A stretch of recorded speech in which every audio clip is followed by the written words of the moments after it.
আসসালামু আলাইকুম, village food আবার একটি নতুন রেসিপি নিয়ে আপনাদের সামনে চলে এলাম। আজকে আমি বানাবো চিংড়ি শুটকি সিম পোস্ত। দেখুন, এখানে চিংড়ি শুটকি আমি নিয়ে নিয়েছি।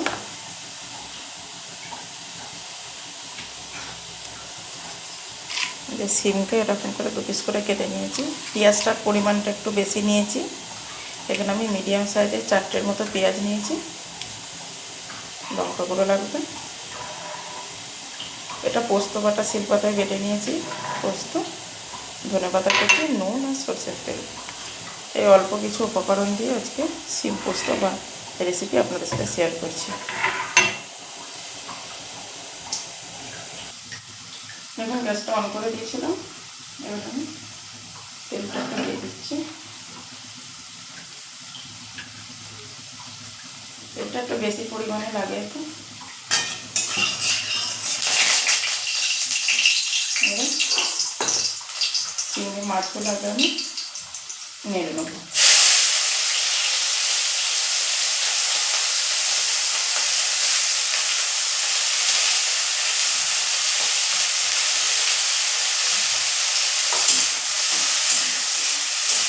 একটু আমি নাড়াচাড়া করে নেব। দেখুন, চিংড়িটা একটু ভাজা ভাজা মতো করে নিয়েছি। এবার আমি তুলে নিচ্ছি।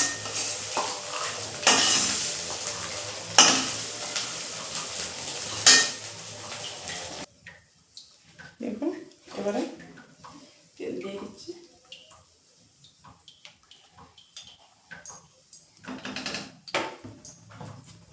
এবার মধ্যে পেঁয়াজ আর সিমটা নাড়াচাড়া করে নেব।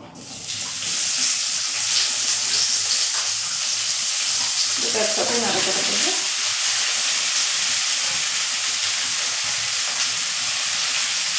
নুন দিয়ে দিচ্ছি।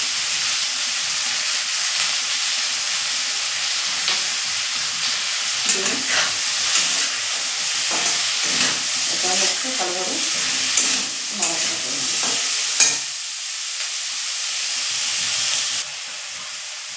দেখুন, সেগুলো একটু ভাজা ভাজা মতো হয়ে গেছে। সিম আর পেঁয়াজ একসাথে। এগুলো এর মতো আমি লঙ্কা গুঁড়োটা দিয়ে দিই। পোস্ততে আমি হলুদ খাই না, তাই জন্য আমি হলুদ ব্যবহার করছি না। আপনাদের যদি মনে হয় যে কালারের জন্য একটু হলুদ দেবে, তো সেটা আমার ভালো লাগে না, আমি দিই না হলুদ। এর মধ্যে পানি দিয়ে দেবো, সেদ্ধ হোক।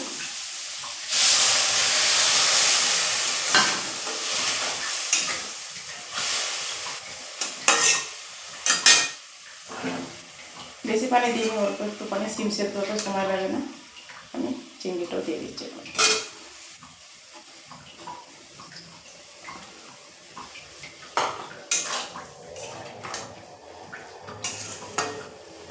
আমি ঢাকা দিচ্ছি।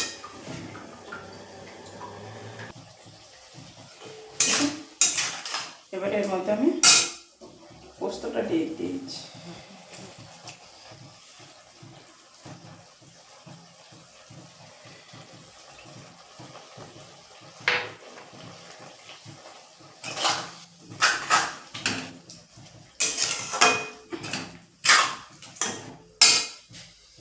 একটু ঢাকা দিয়ে দিই। আমার কারেন্ট চলে গেছে, একটু অন্ধকার মতো লাগছে।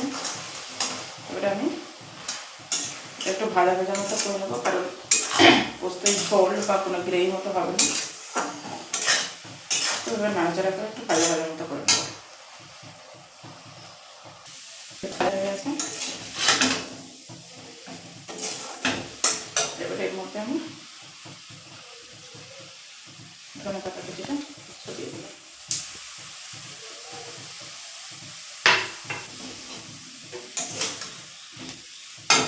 বন্ধ করে দিলাম। জায়গাটা আমি চেঞ্জ করে নেব। দেখুন কীরকম হয়েছে। এবার ওপর থেকে একটু সামান্য কাঁচা সরষের তেল আমি এইভাবে ছড়িয়ে দিলাম। এভাবে পোস্ত বানালে বাড়ির সকলেই পছন্দ করবে। এক পদে প্লেট পরিষ্কার হয়ে যাবে। অবশ্যই বাড়িতে ট্রাই করবেন, কমেন্টে জানাবেন।